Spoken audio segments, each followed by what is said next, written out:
ఆదిత్య చెంప పగలగొట్టి దేవాని నన్ను నువ్వు విడదీయలేవని వార్నింగ్ ఇచ్చిన మిథున. ఇంతకు ఏం జరిగింది?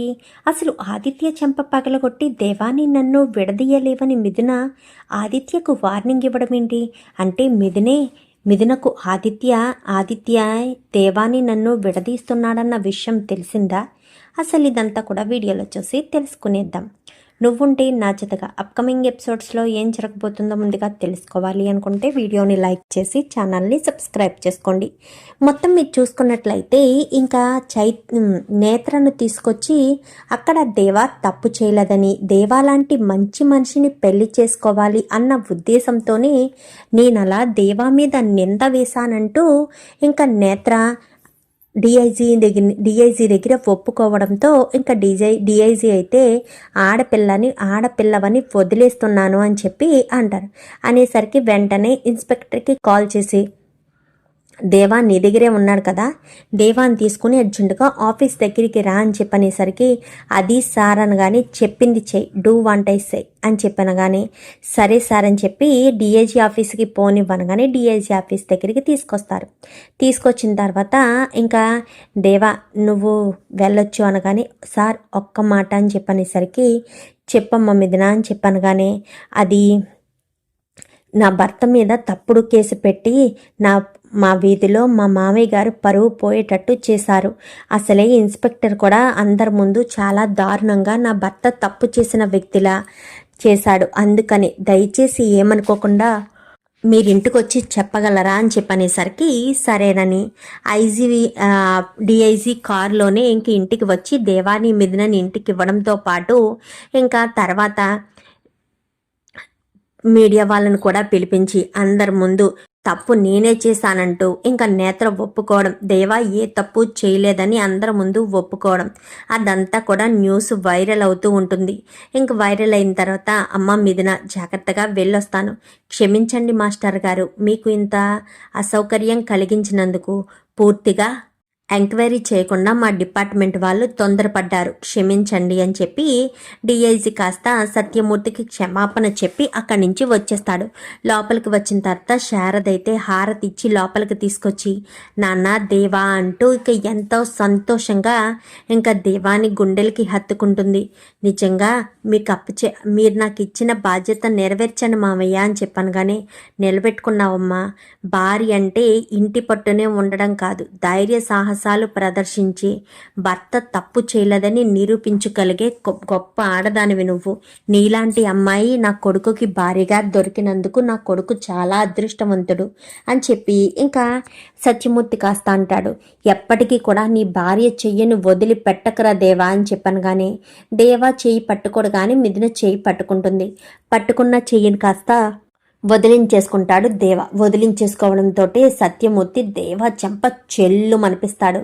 అసలు ఏమనుకుంటున్నావురా, అసలు నువ్వు ఎలా ఉండేవాడివి, ఎలా మార్చింది మిథున తన ప్రేమతో, తన ఓపికతో, తన సహనంతో నిన్ను మంచిగా మనిషిగా మార్చింది. మళ్ళీ రాక్షసుడిలా తయారవుతున్నావేంట్రా? మిథునంటే ఇష్టమన్నావు, భారీగా అంగీకరించడం ఇష్టమన్నావు, నువ్వు మిథునను కూడా ఇష్టపడుతున్నావు, మరి ఎప్పుడెందుకు ఇంతలా మాట్లాడుతున్నావు? మిథున నుంచి దూరంగా వెళ్ళాలనుకుంటున్నావు? చూడు దేవా, ఎన్ని రోజులు మిథునను నేను కోడలుగా అంగీకరించలేదు, కానీ ఈ క్షణం నుంచి మిథునను నేను కోడలుగా అంగీకరిస్తున్నాను, నువ్వు భార్యగా యాక్సెప్ట్ చేయాల్సిందే అని చెప్పనేసరికి వద్దు మామయ్య, ఆయన్ని బలవంత పెట్టొద్దు, ఆయన తన మనసు మార్చుకుని ఎప్పుడైతే నన్ను భార్యగా అంగీకరిస్తారో అప్పుడే నేను సంతోషంగా ఉంటాను. ఇలా చెప్పినంత మాత్రాన ఆయన నన్ను దగ్గరికి తీసుకోకపోతే నేను సంతోషంగా ఉండలేను. తొందరలోనే మేమిద్దరం సంతోషంగా ఉంటాను మామయ్య గారు. ఆయన నా గురించి ఖచ్చితంగా ఆలోచిస్తారు. నేనంటే ఆయనకి ఎంత ఇష్టమో నాకు తెలుసు. ఆయన తన ప్రేమను బయట పెట్టకపోయినా ఆయన ఏం చేయాలనుకుంటున్నారో కూడా నాకు తెలుసు. ఆయన గురించి నాకు పూర్తిగా తెలుసు మామయ్య గారు అని చెప్పి ఇంకా మిథున అయితే చెప్పేసరికి మిథున లోపలికి వెళ్ళిపోతుంది. అసలు ఏమైందిరా దేవా, నువ్వెందుకు ఇలా మారిపోతున్నావు? ఒకప్పుడు రౌడీగా ఉన్నప్పుడైనా నీ మీద నాకు కొద్దో గొప్ప కోపం ఉండేది. ఇప్పుడు నువ్వెందుకురా ఈ రకంగా మారిపోతున్నావు? మిథున అంటే నీకు ఇష్టం లేదా? మిథున అంటే నీకు ఇష్టమే. నీ కళ్ళల్లో మిథున మీద ప్రేమ నాకు కనిపిస్తుంది. కానీ నువ్వెందుకు మిథునని దూరం పెడుతున్నావో నాకు అర్థం కాని పరిస్థితిలోనే ఉన్నాను. మిథున అంటే నీకు ప్రాణమని తెలుసు. మరి అలాంటి మిథునని నువ్వు ఎందుకు దూరం పెడుతున్నావు? మిథున గురించి ఎందుకు ఆలోచించడం లేదు? మిథునని ఎందుకు బాధ పెట్టాలని చూస్తున్నావు అని చెప్పాను. కానీ నేనేం చెప్పలేను నాన్న, నన్నేం అడగొద్దు అని చెప్పాను. కానీ లేదురా, ఏదో జరిగింది. నువ్వు మా దగ్గర ఏదో నిజాన్ని దాస్తున్నావు. నువ్వు ఏదో అబద్ధం చెప్పి తప్పించుకున్నంత మాత్రాన నిన్ను నేను వదులుకోలేను. నువ్వు ఏదో విషయాన్ని దాచిపెడుతున్నావు అని చెప్పి ఇంకా సత్యమూర్తి కాస్త అనేసరికి ఏడ్చుకుంటూ అక్కడి నుంచి వెళ్ళిపోతాడు. ఏంటండి వీడు అని చెప్పాను. కానీ చెప్తున్నాను కదా శారద, వీడేదో విషయం జరిగింది, మనకు ఆ విషయాన్ని చెప్పకుండా మనసులోనే మదన పడుతున్నాడు. లేదంటే మిథునను అంతగా ప్రేమించిన వాడు మిథున పక్కనున్న మిథున చేయి పట్టుకున్నా తట్టుకోలేకపోతున్నాడు. నాకు వాడి కళ్ళల్లో బాధ కనిపిస్తుంది, వాడి కళ్ళల్లో ప్రేమ కనిపిస్తుంది. మిథునను వదిలి వెళ్తున్నాను అనే క్షోభ వాడి కళ్ళల్లో క్లియర్గా కనిపిస్తుంది. ఒకప్పుడు దేవా మిథునని ఇంట్లోంచి వెళ్ళిపోమన్నాడు అంటే అప్పుడు వాడికి మిథున మీద కోపం. కానీ ఇప్పుడు కోపం ప్లేస్లో ప్రేమ ఉంది. వెళ్ళిపోమని వాడి పెదాలు చెప్తున్నా వాడి మనసు, వాడి కళ్ళు మాత్రం మిథున నాకు దూరం కాకూడదు, మిథునను నేను దగ్గరగానే చూడాలి, మిథున నేను సంతోషంగా ఉండాలి అనే చెప్తున్నాయి అని చెప్పనేసరికి మరి ఇప్పుడు ఏం చేద్దామండి అనగానే అదంతా తర్వాత మిథున చూసుకుంటుంది. వాడిని మనిషిగా మార్చిన మిథున ఒక భర్తగా, ఒక ప్రేమికుడిలా మార్చుకోలేదా? ఖచ్చితంగా మార్చుకుంటుంది. దానికి కొంచెం సమయం పడుతుంది అని చెప్పి సత్యమూర్తి ఇటు శారద ఇద్దరు కూడా మాట్లాడుకుంటారు. ఇంకా ఇది ఇలా ఉండగా మిథున కాస్త బయటికి వెళ్తుంది. బయటికి వెళ్ళేసరికి నేత్ర సడన్గా మిథునకు ఫోన్ చేస్తుంది. నేను మీతో మాట్లాడాలి అని చెప్పనేసరికి మిథున వెళ్తుంది. వెళ్ళడంతో ఏంటి నేత్ర మాట్లాడాలి అని చెప్పావు అనగానే కాళ్ళు పట్టుకుంటుంది నేత్ర. నన్ను క్షమించండి అక్క, నేను చాలా పొరపాటు చేశాను అనగానే అది అక్కడే చెప్పావు కదా అనగానే అక్కడ చెప్పని ఒక పేరు నేను మీకు చెప్తాను అని చెప్పనేసరికి ఎవరు? నీ వెనక ఎవరైనా ఉండి ఇదంతా చేయించారా అని చెప్పాను. కానీ అవునక్క, నాకు నేను చేసింది కాదు, నా వెనక ఉండే చేయించారు అని చెప్పాను. కానీ ఎవరు చేయించారు, ఎవరు నీ వెనక ఉన్నారు అని చెప్పాను. కానీ నేను చెప్తాను, కానీ నా పేరు మాత్రం బయటికి రానివ్వద్దు. నేను చెప్పిన తర్వాత మీరు కొంచెం అబ్జర్వ్ చేసినా, కొన్ని క్షణాలు ఆలోచించినా మీకు క్లియర్గా అర్థమవుతుంది అనగానే అసలు నీ వెనక ఉన్న వ్యక్తి ఎవరు అని చెప్పనేసరికి ఆదిత్య అని చెప్పాను. కానీ ఒక్కసారిగా మిథున షాక్ అవుతుంది. ఏం మాట్లాడుతున్నావు నేత్ర, నీ వెనక ఆదిత్య ఉండడం ఏంటి అనగానే అవునక్క, నా వెనక ఉన్నది ఆదిత్యనే. ఆదిత్యే నన్ను ఇక్కడికి పిలిపించాడు. ఆదిత్యనే దేవాతో పరిచయం పెంచుకోమన్నాడు. ఆదిత్యనే దేవాని నన్ను క్లోజ్గా ఉండమన్నాడు. ఆదిత్య చెప్తేనే ఆ రోజు దేవా మా ఇంటికి వచ్చేటట్టు చేసి నన్ను రేప్ చేశాడు అంటూ కేసు పెట్టే పరిస్థితి వచ్చింది. ముందు నేను బయట కేసు విత్డ్రా చేసుకుంటానని చెప్పినా అక్కడికి వెళ్ళి కేసు పెట్టేటట్టుగా ప్రతి ఒక్కటి కూడా నేను చేసే ప్రతి అడుగు, ప్రతి కదలిక అంతా కూడా ఆదిత్య చెప్పడం వల్లే చేశానే తప్ప నేను ఉద్దేశపూర్వకంగా ఏమీ చేయలేదు. దేవాలాంటి మంచి మనిషిని నేను మోసం చేస్తున్నానని నాకు తెలుసు. లేదంటే ఆ విషయం తెలుసు, కానీ నేను ఆ పని చేయకపోతే మరొకరు చేస్తారు. మరొకరైనా డబ్బు కోసమే కదా చేస్తారు అని చెప్పనేసరికి ఇప్పుడు ఏం చేయాలి అని చెప్పాను. కానీ చెప్తున్నాను కదా, ఇదంతా ఆదిత్య చేశాడు. నిన్ను దేవాని విడదీయడం కోసం. దేవా నీ భర్తగా ఉండకూడదని ఆదిత్య ప్లాన్ చేశాడు. దేవాను చంపాలని ప్లాన్ చేశాడు. కానీ దేవాన్ని చంపడం కుదరలేదు. అందుకే ఈ రకంగా కేసు పెడితే ఆడవాళ్ళ కేసు కదా కొంచెం బలంగా ఉంటుందన్న ఉద్దేశంతో దేవాని ఇదంతా ఇలా ఇరికించాడు అని చెప్పనేసరికి ఒక్కసారిగా ఇంకా మిథున కూడా షాక్ అవుతుంది. ఇంకా చాలా థ్యాంక్స్ నేత్ర అనగానే వెళ్ళిపోతున్నానక్క, దూరంగా వెళ్ళిపోతున్నాను అని చెప్పాను. కానీ సరే అని చెప్పి తన చేతులకున్న గాజులు రెండు తీసిస్తుంది. వద్దక్క, నేను తప్పు చేశాను, పాపం చేశాను. నేను చేసిన పాపానికి ప్రాయశ్చిత్తంగా ఈ నిజం నీకు చెప్పాను. ఇంకా నేను ఇప్పుడు ఎవరికీ కనిపించకుండా శాశ్వతంగా దూరంగా వెళ్ళిపోతున్నాను అని చెప్పి ఆదిత్య విషయంలో మాత్రం జాగ్రత్తగా ఉండక్క అని చెప్పాను. కానీ సరేనని ఇంకా అక్కడి నుంచి కాస్త బయలుదేరిపోతుంది. ఆదిత్యకి ఫోన్ చేస్తుంది. ఫోన్ చేసేసరికి అర్జెంటుగా నీతో మాట్లాడాలి అని చెప్పాను. కానీ దేని విషయం అనగానే చెప్తేనే కానీ రావా ఆదిత్య అని చెప్పనేసరికి ఇప్పుడే వస్తున్నాను మిథున అని చెప్పి ఆదిత్య కాస్త మిథున దగ్గరికి వెళ్తాడు. అసలు మిథున నన్ను ఎందుకు కలవాలనుకుంది, ఏం మాట్లాడడానికి కలవాలనుకుంది? దేవా తప్పు చేయలేదని నిర్దోషిగా విడుదల చేయించింది కదా, మరి నాతో ఇంకా చేయాల్సిన పనులే ఉన్నాయి, నాతో నేను తనకి చేయాల్సిన ఫేవర్ ఏముంది అని చెప్పి ఇంకా ఆలోచిస్తూ ఉంటుంది.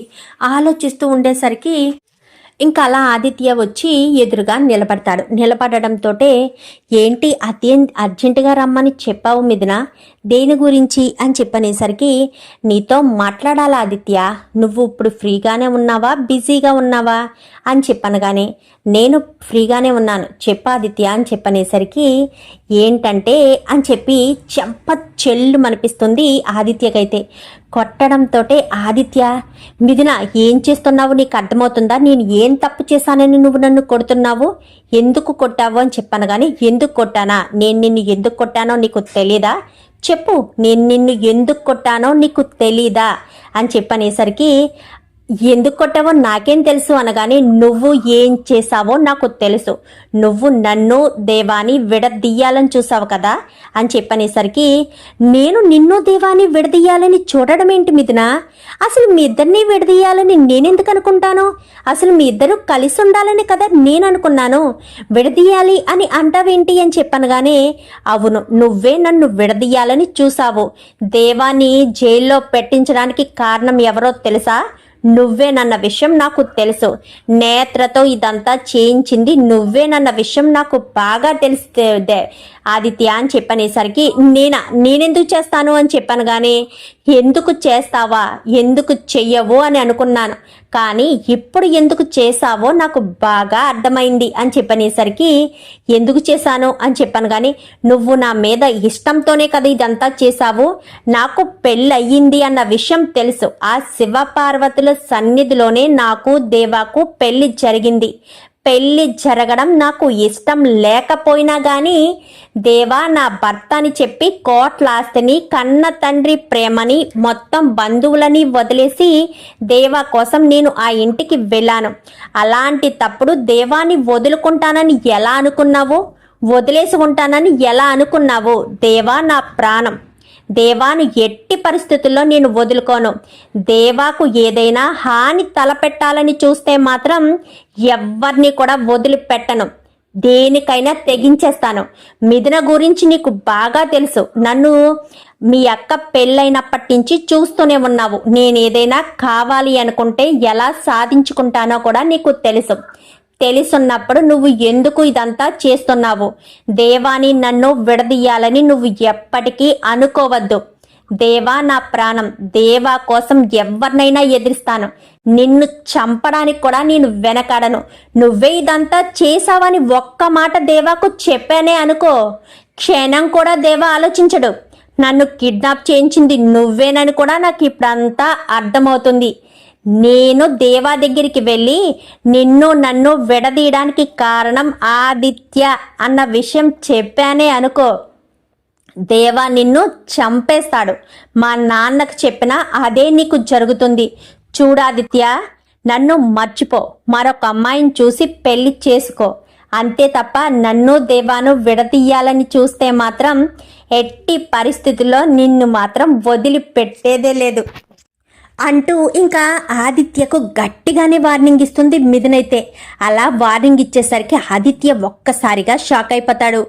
చెప్తున్నాను, చివరిసారి చెప్తున్నాను, దేవాని నన్ను విడదీయడం నీ తరం కాదు, నేను నా తండ్రి ప్రేమను, నా పుట్టింటి వాళ్ళ ప్రేమల్ని వదిలేసుకుని మరీ వచ్చాను, అలాంటి తప్పుడు నిన్ను ఎలా నేను ఇష్టపడతాను అనుకున్నావు, ఎప్పటికీ ఇష్టపడను.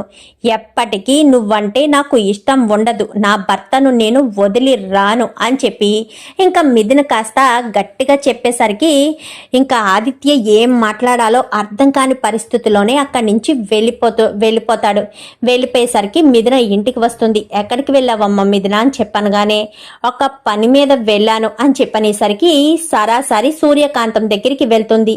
వెళ్ళి అక్కడ ఒక బెల్ట్ ఉంటే బెల్ట్ తీసి కింద కొట్టి, ఏంటి నన్ను దేవాన్ని విడదీస్తే బాగుంటుందనుకుంటున్నావా? మా వదినకి ఇక్కడ విషయాలన్నీ చేరవేసేది నువ్వేనని నాకు తెలుసు. ఇంకొకసారి దేవాన్ని నన్ను విడదీయాలని గాని మా వదినకి ఇక్కడ విషయాలన్నీ అక్కడికి చేరవేసి డబ్బులు తీసుకోవాలని గాని ప్రయత్నించిన విషయం నాకు తెలిసిందే అనుకో, ఎట్టి పరిస్థితుల్లోనూ వదిలిపెట్టనక్క. నువ్వు నాకంటే పెద్దదానివి, ఇంటికి చిన్న కోడలివి అన్న విషయం తెలిసినా ఎప్పటికప్పుడు నేను సైలెంట్గా ఎందుకు ఊరుకుంటున్నాను అనుకుంటున్నావు? నువ్వు నీకిదే చివరిసారి చెప్తున్నానక్క అంటూ మాట్లాడేసరికి ఇంకా ఏం మాట్లాడకుండా సైలెంట్గా ఉంటుంది. అక్కడి నుంచి వెళ్ళిపోయిన తర్వాత శ్రీరంగం వస్తాడు. శ్రీరంగం వచ్చి ఏంటి అని చెప్పనగానే, అదేంటండి మిథున వచ్చి నాకు వార్నింగ్ ఇస్తుంది అని చెప్పాను కానీ, వార్నింగ్ ఇచ్చింది కదా, అందుకే నోరు అదుపులో పెట్టుకుని ఉంటే బాగుంటుంది. లేదు కాదు కూడదు అంటూ కొంచెం ఎగస్టాలు చేసావనుకో ఇలానే ఉంటుంది. అక్కడ వేరే వాళ్ళకి వార్నింగ్ ఇవ్వడం నేను చూశాను. చాటుగా ఉన్నాను. వాడెవడో కానీ నాకు సరిగ్గా కనిపించలేదు, ఫేస్ కనిపించలేదు, కానీ వాడు మాత్రం చాలా గట్టిగానే వార్నింగ్ ఇచ్చింది. చెంప మీద కూడా కొట్టింది తెలుసా వాడిని. మిథునతో జాగ్రత్తగా ఉండాలి అని చెప్పనేసరికి ఎవరిని వార్నింగ్ ఇచ్చిందండి అనగాని, చెప్తున్నాను కదే అవతల వాళ్ళు కనిపించలేదని.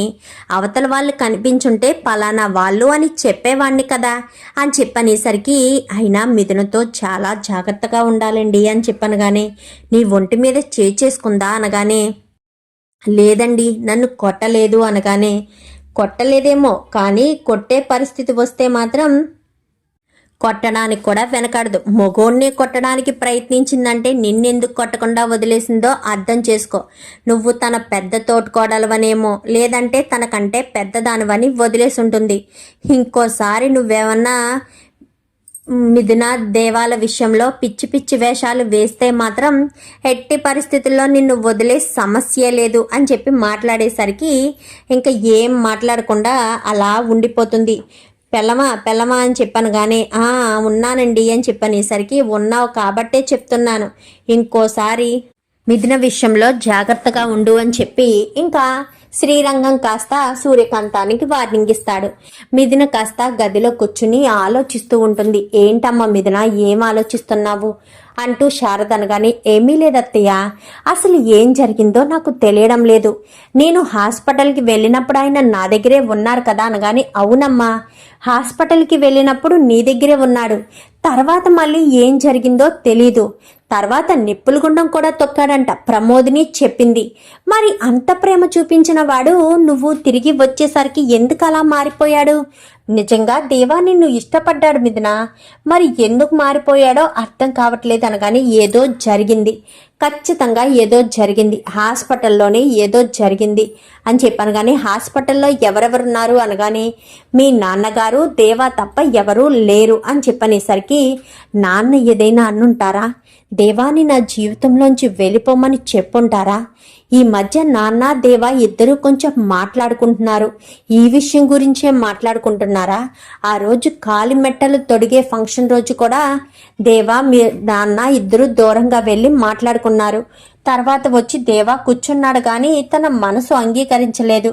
అంటే నాన్న ఏదైనా దేవాన్ని బ్లాక్మెయిల్ చేశారా, బెదిరించారా, లేక నన్ను వదిలేమని చెప్పారా? నాన్ననే నిలదీసి అడుగుతాను అని చెప్పి ఇంకా హరివర్ధన్ దగ్గరికి కాస్త మిథున వెళ్తుంది. వెళ్ళేసరికి అమ్మ మిథున అని చెప్పాను కానీ, ఒక్క నిమిషం నాన్న, నేను సంతోషంగా ఉండడం మీకు ఇష్టమా కాదా అని చెప్పాను కానీ, అదేంటమ్మా మిథున, నీ సంతోషాన్ని నేనెందుకు దూరం చేస్తాను? నువ్వు సంతోషంగా ఉండడమే కదా నాకు కావాల్సింది అని చెప్పనేసరికి, మరి నేను సంతోషంగా ఉండడం కావాలి అనుకుంటే దేవాని నా నుంచి ఎందుకు దూరం చేయాలని చూస్తున్నాను నాన్న? దేవాతోనే నాకు సంతోషం సంతోషం ఉంది. దేవానంటేనే నాకు ఇష్టం. దేవాను వదులుకోవాలని నేను అనుకోను. దేవాన్ని నేను వదులుకోలేను కూడా. అంత ఇష్టపడ్డ దేవాన్ని నేను ఎలా వదిలేసుకుంటాను? మీరు నన్ను దేవాన్ని విడదీయడానికి ప్రయత్నాలు చేస్తున్నారు. ఎందుకు ప్రయత్నాలు చేస్తున్నారో అర్థం కావట్లేదు. దేవా లేకపోతే నేను పుట్టింటికి వస్తానని అనుకోవడం మీ భ్రమ నాన్న. నేను పుట్టింటికి రాను. దేవా నాతో మాట్లాడకపోయినా, నన్ను ఇంట్లోంచి బయటికి వెళ్ళగొట్టినా ఆ ఇంటి దగ్గరే ఆ చూరే పట్టుకుని వేలాడతానే తప్ప పుట్టింటికి మాత్రం వచ్చే ఛాన్సే లేదు. పుట్టింటికి మాత్రం రాను అని చెప్పి మిథున కాస్త చెప్పేసరికి, అదేంటమ్మా మిథున అని చెప్పాను. కానీ అవును నాన్న, అసలు ఆ రోజు హాస్పిటల్లో ఏం జరిగింది? దేవాని మీరు ఏమన్నారు? దేవాని ఎంత అడిగినా చెప్పడం లేదు. మీరైనా చెప్పండి అని చెప్పనేసరికి ఏం జరిగింది, ఏం జరగలేదు అని చెప్పాను. కానీ అయితే అదే మాట నా మీద ఒట్టేసి చెప్పండి అంటూ హరివర్ధన్ చేతిని కాస్త మిథున తల మీద వేసేసుకునేసరికి ఒక్కసారిగా హరివర్ధన్ కాస్త షాక్ అవుతాడు. అమ్మ మిథున ఏంటి పిచ్చి పని అనగానే, నిజం చెప్పండి నాన్న అని చెప్పాను. కానీ అవును, నేనే దేవాని నీ లైఫ్లోంచి వెళ్ళిపోమని చెప్పాను. నేనే దేవాని శాశ్వతంగా నా కూతుర్ని నాకు వదిలేయమని చెప్పాను. నువ్వు నా కూతురు కలిసి ఉంటే ఎప్పటికైనా నా కూతురికి ప్రమాదమేనని చెప్పాను. దేవాని నీ లైఫ్లోంచి వెళ్ళిపోమని ఖరాఖండిగా చెప్పాను. అందుకే దేవా నిన్ను దూరం పెడుతున్నాడు. దేవాని వదిలేసి పుట్టింటికి వచ్చేయమ్మా. ఆ రౌడీ వాడితో నీకెందుకు? ఆ తాళి తీసి పాడేసి మరొక అబ్బాయిని చూసి పెళ్లి చేసుకో అని చెప్పనేసరికి, లేదు నాన్న, నేను నా భర్తను తప్ప మరొక మగవాడిని నా భర్తలా అంగీకరించలేను. దేవా అంటే నాకు ప్రాణం. దేవాని వదిలి నేను ఒక్క క్షణం కూడా ఉండలేను అని చెప్పనేసరికి, నీకు అర్థం కావట్లేదు మిథున. వాడితో అంటే ప్రతి క్షణం నీకు బాధే ఉంటుంది. ప్రతి క్షణం ప్రమాదమే నీకు ఎదురవుతుంది. ప్రమాదాన్ని ఎదుర్కొని శక్తి నీకు లేదు అని చెప్పాను. కానీ నాకు శక్తి లేకపోవచ్చు, దేవాకి ఉంది కదా. దేవా నన్ను చూస్తాడు కదా. దేవా నన్ను వదిలి ఉండలేడు. దేవాని అంటే చాలా ఇష్టం అని చెప్పనేసరికి, ఇష్టమా? ఏమి ఇష్టమమ్మా? నీకు ప్రమాదం తలపెట్టడం ఇష్టమా? ఆయన దేవా అంతటా దేవానే కదా లైఫ్లోంచి వెళ్ళిపోతాను అన్నాడు అని చెప్పాను. కానీ వెళ్ళిపోవడం అంత సులువనుకుంటున్నారా నాన్న? ఒకప్పుడు దేవా అయితే అలానే వెళ్ళిపోయి ఉండేవాడేమో. ఇప్పుడు దేవా నన్ను ప్రాణం కంటే ఎక్కువగా ప్రేమిస్తున్నాను నాన్న. అలాంటిదప్పుడు దేవా నన్ను వదిలి ఎందుకు వెళ్ళిపోతాడు? గురించి వెళ్ళిపోతాడు అని చెప్పనేసరికి, అది కాదమ్మా మిథున అని చెప్పాను. కానీ ప్లీజ్ నాన్న, దేవా నాతో మాట్లాడాలి. లేదంటే నేను మంచినీళ్ళు కూడా తాగను. ఏం చేస్తారో ఎలా చేస్తారో, దేవాని ఎలా ఒప్పిస్తారో మీ ఇష్టం. ఎట్టి పరిస్థితుల్లో దేవా మాత్రం నాతో మాట్లాడి తీరాలి. దేవాని చూడకుండా నేను ఉండలేను అంటూ ఇంకా మాట్లాడేసరికి హరివర్ధన్ కాస్త ఆలోచనలో పడతాడు. ఇంకప్పుడే లలిత అయితే వస్తుంది. ఎందుకండి వాళ్ళిద్దరినీ విడదీయడానికి ప్రయత్నిస్తున్నారు? దేవాని మిథునను దేవా ఎల్లప్పుడూ కాపాడుకుంటూనే ఉంటారు. దేవాకు వల్ల మిథునకు ప్రమాదం రాదు. పైగా దేవా ఉంటే మిథునని ఏ ప్రమాదం తన దరి చేరనివ్వడు దేవా. అది అర్థం చేసుకుని వాళ్ళిద్దరినీ సంతోషంగా దీవించండి. అప్పుడే వాళ్ళిద్దరూ సంతోషంగా ఉంటారు. లేదంటే మిథున దేవా ఇద్దరు దూరంగానే ఉంటారు. వాళ్ళిద్దరూ ఒకటవ్వాలి. ఇద్దరూ సంతోషంగా ఉండాలి. అదే కదా మనం కోరుకుంటాము. ఒక్కసారి ఆలోచించండి. ఎలాంటి వాడని కాదు, మిథునని ఎలా చూసుకుంటున్నాడనేది కూడా ఆలోచించుకోవాలి కదా అని చెప్పి మాట్లాడేసరికి ఇంకా ఆలోచనలో పడతాడు ఇంకా హరివర్ధన్ అయితే. ఆ హరివర్ధన్ ఆలోచనలో పడేసరికి రండి డాడీ వెళ్దామని చెప్పి మిథున అనడంతో లలిత, మిథున, దేవ ముగ్గురు కూడా బయలుదేరి ఇంకా సత్యమూర్తి వాళ్ళ ఇంటికి వస్తారు. ఇంకా దేవాకైతే హరివర్ధన్ క్షమాపణ చెప్పడంతో పాటు మిథున చేతిని కలిపి ఇద్దరూ కూడా సంతోషంగా ఉండండి అని చెప్పి చాలా సంతోషంగా చెప్తాడు దేవా అయితే. చెప్పేసరికి హరివర్ధన్ అయితే, దేవాను ఆపింది హరివర్ధనే కదా, ఇంకప్పుడు ఎందుకు దేవా దూరంగా ఉండాలి? చాలా సంతోషంగా దగ్గరికే ఉంటాడు. చూద్దాం మరి రాబోయే ఎపిసోడ్స్లో ఏం జరుగుతుందో. వీడియో నచ్చితే లైక్ చేసి ఛానల్ని సబ్స్క్రైబ్ చేసుకోండి. Thank you for